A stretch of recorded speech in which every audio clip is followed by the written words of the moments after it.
할렐루야. 자, 우리 하나님께서 오늘도 여러분 모두에게 예비하신 은혜와 복을 풍성하게 내려주시기를 간절히 소원합니다. 신학자 미로슬라프 볼프라고 하는 분이 있습니다. 이분이 좋은 인생이란이라고 하는 글을 썼는데, 거기에 보면은 기독교 전통에서 말하는 인생의 세 가지 형식적인 요소가 있습니다. 그 세 가지가 뭘까요? 첫 번째로는 잘 이끄는 인생입니다. 잘 이끄는 인생, 이게 도대체 무슨 말일까? 여러분, 예수님께서 우리에게 주신 그 가르침을 보면은 가장 큰 가르침을 뭘로 주셨습니까? 하나님을 사랑하는 것, 이웃을 사랑하는 것, 이런 그 가르침을 주셨지요. 구약성경 욥기의 그러한 그 설명에 따르게 되면은 이것은 바로 하나님을 두려워하고 의롭게 사는 것, 이렇게도 표현이 됩니다. 이게 잘 이끄는 인생이에요. 두 번째로는 잘 풀리는 인생을 이야기합니다. 예수님께서는 병든 자를 고쳐주셨지요. 배고픈 사람들을 먹여주셨습니다. 욥의 경우로 설명을 하게 되면은 건강함과 그리고 풍성한 소유와 많은 자녀들이 잘 풀리는 인생을 보여주는 그런 모습이 있지요. 잘 풀리는 인생입니다. 세 번째로는 기분 좋은 인생입니다. 여러분, 기분 좋은 인생, 그러니까 듣기만 해도 막 기분이 좋아지잖아요. 여러분, 예수님께서는 이 땅에 우리에게 무엇을 가져오셨습니까? 기쁨을 가져오셨어요. 기쁨을 주셨어요. 욥의 경우는 어떻게 표현을 하느냐 하면은 잔치를 벌리는 삶이라고 이렇게 표현을 하지요. 그러니까 인생의 세 가지 요소가 뭐냐? 첫 번째로는 잘 이끄는 인생, 두 번째는 잘 풀리는 인생, 세 번째로는 기분 좋은 인생이라고 이야기합니다. 여러분이 세 가지 가운데에서 어떤 게 제일 중요하다고 생각을 하시나요? 아마 나름대로 생각들이 있으실 것 같아요. 그런데 정말 중요한 게 있습니다. 그 중요한 게 뭐냐면은 이 세 가지 요소는 서로 상관관계가 있다라고 하는 거예요. 이걸 놓쳐서는 안 돼요. 서로 상관관계가 있다는 거예요. 따로 떨어진 게 아니라고 하는 겁니다. 그리고 가장 중요한 인생의 요소를 아는 것은 우선순위를 잘 아는 것이기도 하다, 이렇게 이야기할 수 있죠. 여러분, 우선순위, 최우선순위가 그러면 뭐가 되어야 되겠습니까? 그것은 바로 우리 인생에 있어서 초월적인 영역이 있다라고 하는 겁니다. 여러분, 우리가 지금 보고 있잖아요. 우리가 지금 듣고 있잖아요. 우리가 서로 만질 수 있잖아요. 서로를 느낄 수 있잖아요. 이 우리의 감각 영역을 뛰어넘는 이와 같은 초월적인 영역이 있다라고 하는 것, 이것을 바르게 알 때에 거기에 맞춰서 살아가는 것, 이게 바로 인생 잘 풀리게 되는 첫 번째 요인이라고 하는 겁니다. 그럴 때에 우리는 우리 인생에 있어서 긍정적인 감정과 그리고 좋은 분위기가 인생의 특징으로 나타나는 그와 같은 멋진 삶을 살아갈 수가 있게 되는 거지요. 여러분, 오늘 한번 살펴보세요. 내 인생을 이끌고 있는 게 뭘까? 무엇이 내 인생을 이끌고 있습니까? 그것을 잘 보아야 잘 풀리는 인생을 살아갈 수가 있게 되는 거지요. 그런데 참 아쉬운 것은 우리의 삶을 돌아보면은 내 인생을 이끄는 게 뭔지를 놓쳐버릴 때가 너무나도 많아요. 여러분, 잘 풀리는 인생을 꿈꾼다고 인생이 잘 풀리는 거 아니잖아요. 기분 좋은 인생을 소망한다고 그래가지고 기분 좋은 인생을 살아가는 거 아니잖아요. 잘 이끌림을 받는 인생이 될 때에, 그때에 잘 풀리는 인생, 기분 좋은 인생을 살 수 있단 말입니다. 여러분, 초월성의 우선순위를 두어야 하는 거지요. 그럴 때 우리는 정말 잘 살아가는 사람이 될 수가 있는 거예요. 여러분, 좋은 인생에 대한 이 기독교 복음이 전해주고 있는, 설명하고 있는 이 진리를 잘 이해하고 이것을 꽉 붙잡는 하나님의 사람들 되시기를 바랍니다. 여러분, 우리가 세상에 어떤 선물을 줄 수 있을까요? 바로 이와 같은 인생의 세 요소 가운데 무엇을 붙잡아야 잘 풀리는 인생이 되고 기분 좋은 인생이 될 수 있는지를 세상 사람들에게 알려주는 것, 이게 바로 우리 교회가, 기독교가 세상에 선물할 수 있는 가장 큰 선물이라고 하는 겁니다. 여러분, 좋은 인생이란 초월성에 우선순위를 두는 것이다, 이렇게 말할 때 가장 먼저 떠오르는 본문이 바로 오늘 본문이에요. 오늘은 주님 산상 변모 주일로 지키는 그런 주일이지요. 예수님이 높은 산에 올라가셨습니다. 그리고 변모하셨습니다. 오늘 함께 읽게 되는 성서 일과들을 보게 되면은 모두 다 변화에 관한 말씀인 것을 우리는 보아요. 여러분, 열왕기상 말씀을 보게 될 것 같으면은, 열왕기하 말씀을 보게 될 것 같으면은 엘리야가 세상을 떠나서 이제 하늘로 승천할 때가 가까이 오게 되지요. 그러자 엘리야는 베델로 갑니다. 또 여리고로 갑니다. 이렇게 돌아다니면서 제자들에게 작별 인사를 해요. 그런데 그때 엘리사의 가장 큰 제자였던 엘리사가 이 스승의 곁을 도무지 떠나지를 않아요. 완전히 붙어 다니면서 뭐라고 이야기를 하는 거 아니? 내게 갑절의 은사가 임하기를 원합니다. 이 갑절의 은사를 구하게 되죠.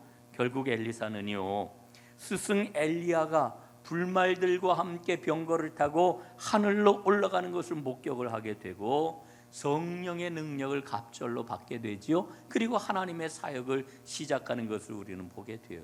이게 오늘 함께 읽어야 되는 구약의 말씀입니다. 서신서의 말씀을 보게 되면은 고린도후서 4장에서 우리에게 어떤 이야기를 들려주시는 거 아니? 예수를 구주로 믿는 자들에게는 예수 그리스도의 얼굴에 있는 하나님의 영광을 아는 빛을 비추어 주신다, 이렇게 말씀을 하고 있어요. 예? 하나님의 영광을 비추어 주신다. 그 아는 빛을 비추어 주신다는 거예요. 여러분, 믿는 자에게는 하나님의 영광이 드러나게 마련입니다. 얼마나 큰 은혜인지 몰라요. 여러분, 그 조선시대에 실학파의 그 거두로 불리우는 정약용이라고 하는 분이 있잖아요. 우리가 잘 아는 분인데, 이 정약용 삼형제는 천주교 신앙을 받아들이게 되지요. 그래서 그 일로 인해 가지고 얼마나 큰 박해와 어려움을 겪게 되었는지 몰라요. 정약용은 그의 가장 친한 친구였던 이벽이라고 하는 분에게서 천주시르이라고 하는 책을 받습니다. 그 책을 받아 들고서 몇 날 며칠을 거듭해서 읽고 또 읽고 그러면서 이 정약용은 눈이 환하게 열리는 그런 경험을 하게 됩니다. 그는 마침내 결단을 해요. 내가 신앙 모임에 참여해야 되겠구나, 참석해야 되겠구나. 그래서 깜깜한 밤에 한강에 배를 띄우고 한양길로 나서게 됩니다. 그때 밤하늘을 바라보면서 그때의 심정을 이렇게 이야기했다고 그래요. 아, 캄캄한 밤하늘에 은하수를 보는 것처럼 내 눈이 번쩍 뜨이는구나. 여러분, 정약용이 그때 외쳤던 이 깜깜한 밤하늘이라고 하는 것이 무엇입니까? 그것은 당시에 지배적인 이념이었던 성리학을 가리키는 그와 같은 말이었지요. 그러면서 동시에 갈 바를 알지 못하는 조선의 절망적인 상황을 의미했던 말이 바로 이 깜깜한 밤하늘이었던 겁니다. 그러면 그 깜깜한 밤하늘을 가로지르는 환한 은하수는 무엇입니까? 그것은 바로 예수님의 복음, 그 복음으로부터 비춰지는 빛, 이게 바로 이 밤하늘을 가로지르는 은하수의 빛이라고 이렇게 표현을 했던 겁니다. 정약용은 캄캄한 어둠 속에서 하나님의 빛을 발견했던 거지요. 여러분, 우리에게는 하나님의 영광이 필요합니다. 하나님의 영광이 임해야 됩니다. 오늘 이 시간 여러분 모두에게 하나님의 영광이 임할 수 있기를 주님의 이름으로 축복합니다. 하나님의 영광을 알기 위해서는 예수님이 누구이신지를 바르게 알아야 돼요. 여러분, 믿음의 가장 핵심적인 주제가 뭐겠어요? 그것은 바로 예수가 누구시냐라고 하는 거죠. 예수가 누구시냐? 오늘 예배하는 여러분, 여러분에게 예수님이 누구이십니까? 이걸 바르게 하는 게 너무너무 중요해요. 여러분, 복음서를 보게 될 것 같으면은 예수님이 누구이신지를 우리에게 알려주고 있는데, 요한복음에 보니까 세례 요한은 예수님을 뭐라고 표현을 해요? 하나님의 어린 양이라고 표현을 하죠. 보라, 세상 죄를 지고 가는 하나님의 어린 양이로다, 이렇게 말씀을 하고 있지 않습니까? 복음서는 예수님을 메시아라고 우리에게 일러주고 있고 이스라엘의 임금이라고 증언을 하고 있습니다. 그런데 그 중에서도 가장 권위 있는 증언이 있는데 그 증언이 뭐냐 하면은 바로 하늘의 증언이지요. 하늘의 증언. 예수님이 요한에게 세례를 받고 물에서 올라오실 때에 하늘이 열리지요. 너무너무 놀라운 장면이 연출이 되게 되는데 하늘이 열리고 성령이 비둘기같이 임하면서 하늘에서 소리가 들려요. 뭐라고 들립니까? 이는 내 사랑하는 아들이라 내가 너를 기뻐하노라. 여러분, 이 하늘의 증언은 예수님이 공생애를 시작하실 때에 처음으로 하나님께서 들려주셨던 이와 같은 음성이었던 것입니다.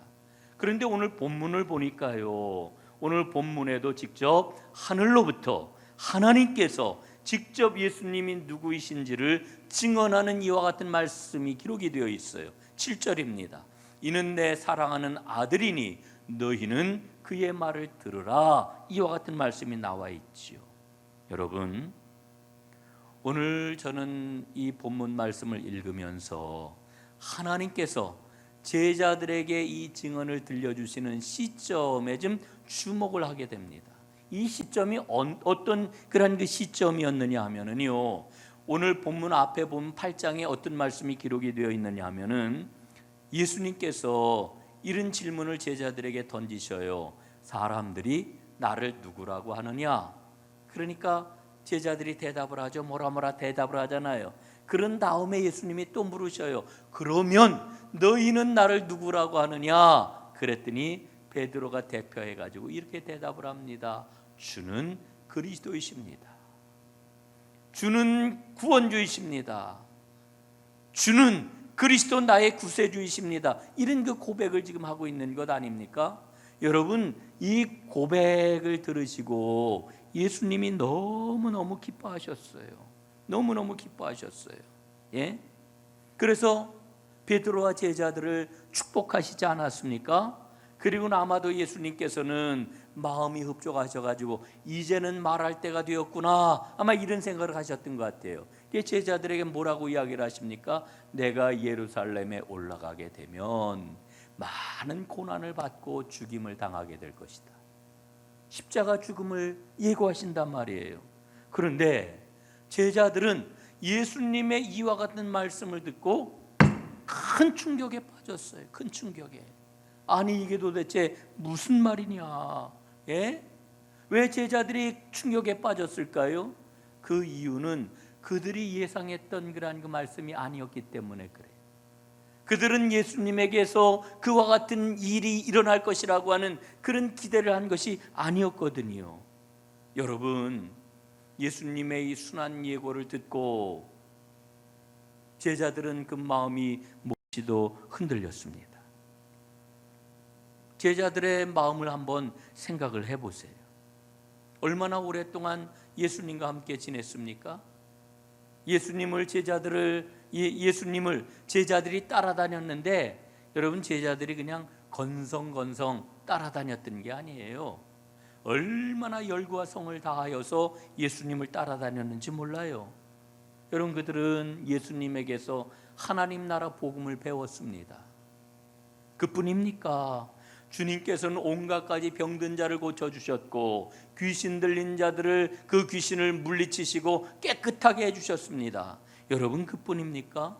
놀랍고도 입이 다물어지지 않는 엄청난 기적들, 이런 그 기적들을 체험을 했잖아요.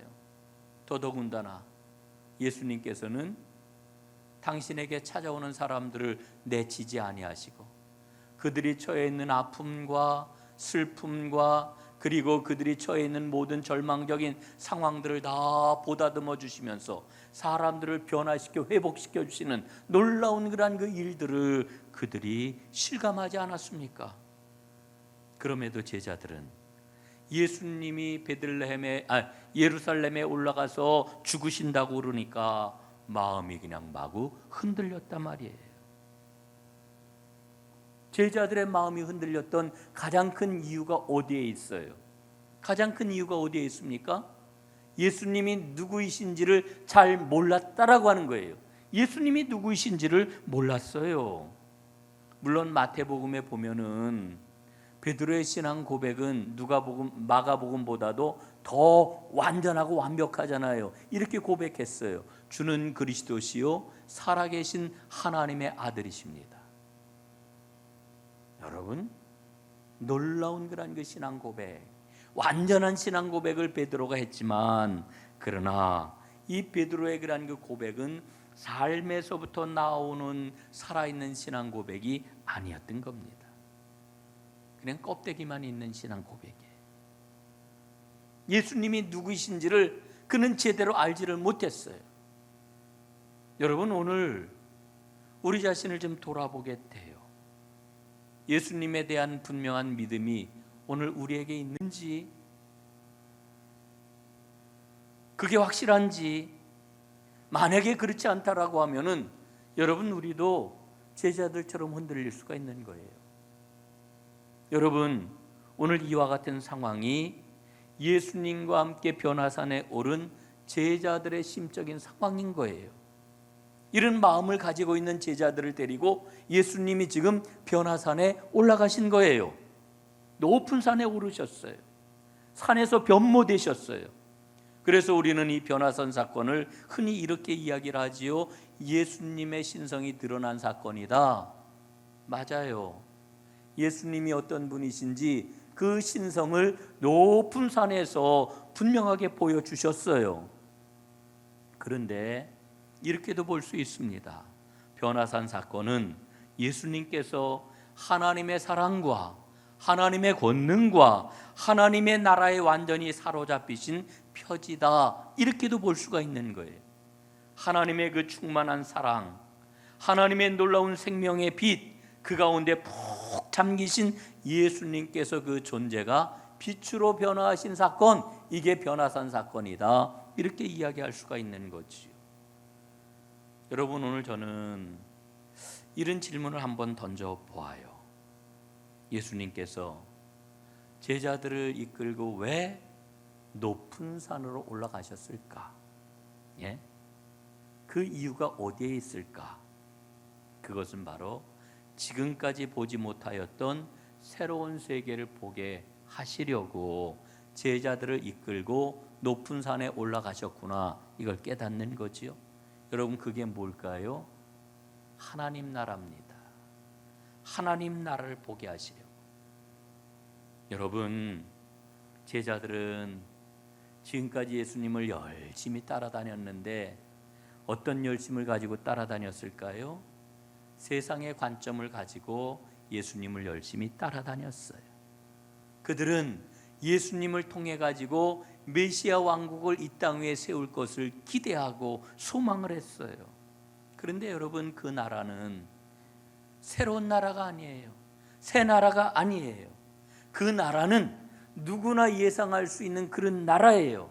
그 옛날 이미 다윗이 이루었던 나라이고, 그 나라의 영광을 재현하는 이 땅에 이루어지는 정치적인 나라, 이게 바로 제자들이 꿈꾸었던 나라인 것이지요. 여러분, 그 나라를 이루기 위해서는 딱히 새로운 관점을 가질 필요가 없어요. 그냥 지금까지 알고 있었던 것, 지금까지 습득했던 것, 지금까지 생각해 왔던 것, 그 생각 가지고 이룰 수 있는 그런 나라예요. 여러분, 그러나 예수님이 주시려고 하는 나라는 그런 나라가 아닙니다. 새로운 눈을 뜨지 않으면, 새로운 관점을 갖지 않으면 볼 수 없는 나라예요. 그래서 오늘 예수님께서는 높은 산으로 올라가신 거예요. 과연 제자들은 변화산에서 예수님의 새로운 모습을 보았어요. 하나님 나라를 그들은 보았어요.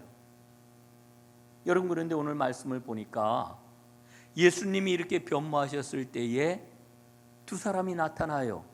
한 사람은 모세였고 또 한 사람은 엘리야였지요. 여러분, 모세와 엘리야가 왜 예수님 앞에 나타나서 예수님과 함께 대화를 나누었을까요? 그 이유가 무엇입니까? 몇 가지 이유를 찾을 수 있어요. 그러나 가장 중요한 그런 그 이유는 이들이 바로 성경을 대표하는 사람들이었다라고 하는 거지요. 모세는 뭐를 대표해요? 율법을 대표해요. 엘리야는 뭐를 대표해요? 엘리야는 예언자들을 대표해요. 그러니까 이런 대표자들과 함께 예수님이 대화를 나누고 계시는 거예요. 여러분, 이 모습을 본 제자들 마음이 어떻게 됐어요? 막 쿵쾅쿵쾅 두근두근 거리는 거예요. 엄청난 감동에 이 제자들이 휩싸였던 거예요. 그러면서 그들은 생각을 합니다. 예수님이 누구이시길래 모세가 나타나고 엘리야가 나타나가지고 예수님과 대화를 나눌까? 그런데 이 두 사람이 호련히 사라지고 오직 예수님만 남게 되지요. 여러분, 예수님만 남게 된 이 장면은 결국은 우리에게 무엇을 일러주는 거예요? 율법과 예언을 뛰어넘어서 복음만이 우리에게 남을 것이라고 하는 것을 상징적으로 보여주는 그런 장면인 것이지요. 여러분,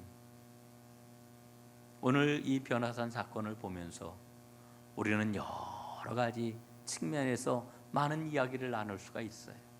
그러나 저는 오늘 베드로가 예수님께 제안했던 그 제안에다가 좀 초점을 맞추고 더욱 관심을 좀 기울여야 된다고 생각을 해요. 베드로가 이렇게 예수님에게 말씀을 드리지요. 주여, 여기 있는 것이 너무나 좋사오니 여기에다가 초막셋을 짓겠습니다. 하나는 주를 위하여, 또 하나는 모세를 위하여, 또 하나는 엘리야를 위하여 짓겠습니다. 베드로가 이런 이야기를 하고 있지만 사실은 베드로는 지금 상황을 제대로 이해하지를 못해요. 무슨 일이 벌어지고 있는지를 잘 몰라요. 다만 이 상황이 너무너무 황홀하고 너무나 놀랍고, 그래서 일상에서 경험할 수 없는 그와 같은 놀라운 장면, 특별한 일이라고 하는 것을 알고는 있어요. 여러분, 베드로가 초막셋을 짓겠다라고 하는 이 말은 무슨 말일까요?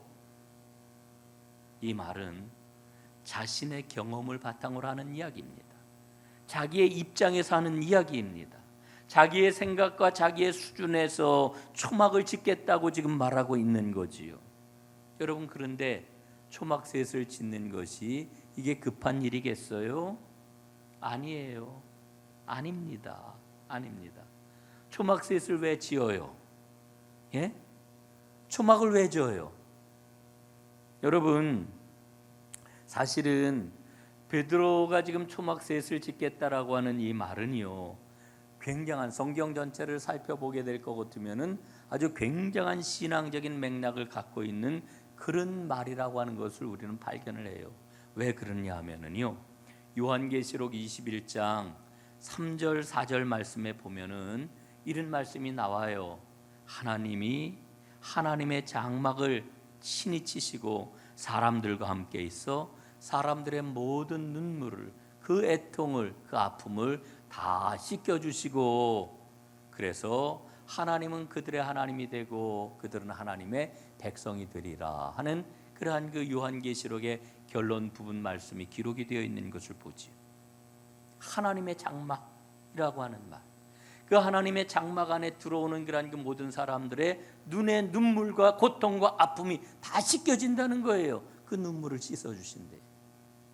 그런데 여러분, 중요한 게 뭐냐 하면은 그때 쓰인 장막이라고 하는 단어하고 오늘 성경에 나와 있는, 본문에 나와 있는 초막이라고 하는 단어하고 같은 단어인 거예요. 같은 말이에요. 오늘 베드로가 그 장막을 짓겠다라고 하는 거예요. 이 말씀을 놓고 생각을 해보면은 베드로 믿음이 엄청나게 크구나, 이런 생각을 우리가 할 수가 있지요. 그러나 아니에요. 왜 아니냐? 여러분, 앞장에 있는 말씀 앞에서도 살펴봤습니다마는 마가복음 8장 32절 말씀을 보면은 예수님이 예루살렘에 올라가서 십자가 죽임을 당하실 것을 예고를 하니까 베드로가 어떻게 했어요? 대놓고 반대를 했잖아요. 예수님께 대들었잖아요. 항의를 했잖아요. 예? 어떻게 감히 예수님께 대들 수가 있겠어요? 그 이유가 어디에 있겠습니까? 예수님의 사역에 대한 이해가 전혀 없었기 때문에 그런 거예요. 베드로가 예수님은 그리스도라고 하는 고백을 했지만 어떤 그리스도인지를 제대로 알지 못했기 때문인 거예요. 여러분, 지금도 마찬가지예요. 지금도 변화산에서도 마찬가지예요. 지금 변화산 이 엄청난 사건을 겪으면서 베드로는 황홀경에 취했어요. 그래서 예수님에게 그 황홀감에 빠져가지고 막 제안을 하는 거예요. 너무너무 좋습니다. 여기에 초막셋을 짓겠습니다. 주님이 보여주신 이 영광을 영원한 승리의 순간으로 이어갔으면 좋겠습니다. 여러분, 그런데 장면이 어떻게 지금 이어지고 있어요? 그때 베드로와 이 제자들에게 구름 속에서 소리가 들리잖아요. 예? 7절 말씀. 이는 내 사랑하는 아들이니 너희는 그의 말을 들으라. 그의 말을 들으라. 들으라는 거예요. 들어라. 베드로의 생각이 아무리 그럴듯해도, 베드로가 아무리 믿음이 있는 것처럼 보여도 아니라는 거예요. 들으라는 거예요. 너희는 그분의 말을 들어야 된다. 이런 말씀을 하늘로부터 들려주고 계시는 거지요. 사랑하는 여러분, 믿음이 무엇입니까? 듣는 거예요. 듣는 거예요. 예수님의 말씀을 잘 들을 때 믿음이 생겨요. 잘 들을 때 무엇을 어떻게 해야 하는지 알게 되어요. 그래서 말씀을 듣고 믿고 행하는 게 가장 아름답고 귀한 거지요. 오늘 제자들은 말씀을 들으라는 명령을 받았습니다. 이게 바로 오늘 변화산 사건의 핵심이에요. 변화산 사건의 핵심이 뭐라고요? 들어라. 너희는 그의 말을 들어라. 듣는 거예요. 여러분, 마가복음에서 듣는 걸 얼마나 강조하는지 아세요? 믿음에 큰 걸림돌이 있는데 그 걸림돌이 뭐라고 그래요? 예? 듣지 못하는 거래요.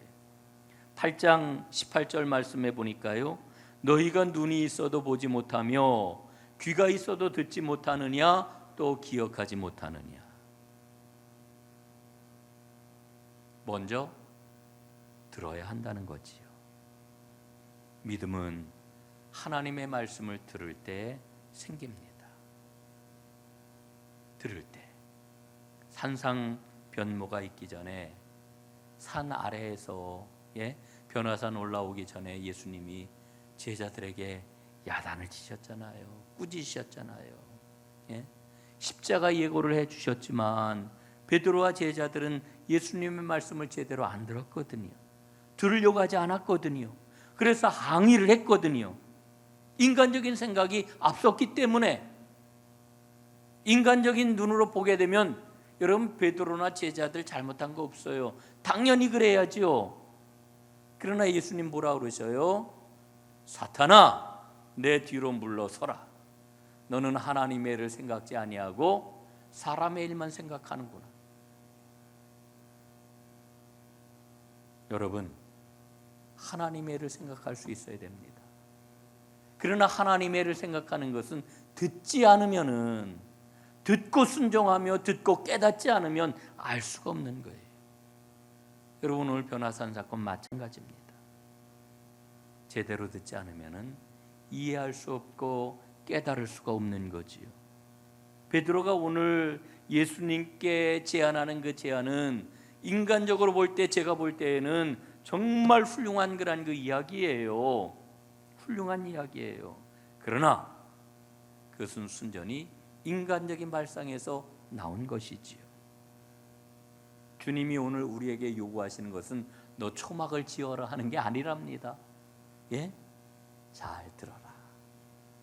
잘 들어라. 이게 주님의 요구예요. 잘 들어야 됩니다. 그러면 눈이 열리고 하늘이 열리고 하나님이 하시는 위대한 일을 볼 수 있게 되는 거지요. 사랑하는 여러분, 이 믿음의 길을 우리가 순종함으로 걸어가야 되겠지요. 이 은혜가 저에게도 여러분에게도 우리 모두에게 충만하게 임하시기를 간절히 소원합니다. 기도하겠습니다. 아버지 하나님, 고맙습니다. 오늘 변화산에서 일어났던 놀라운 일을 저희가 말씀을 통하여 접하였습니다. 그리고 이 변화산 사건의 마지막 결론이 너희는 그의 말을 들으라, 들으라고 하는 말씀인 것을 의미심장하게 저희가 받아들입니다. 주님, 듣는 자 되게 하옵소서. 그래서 눈이 열리게 하옵소서. 하늘이 열리는 은혜를 누리게 하옵소서.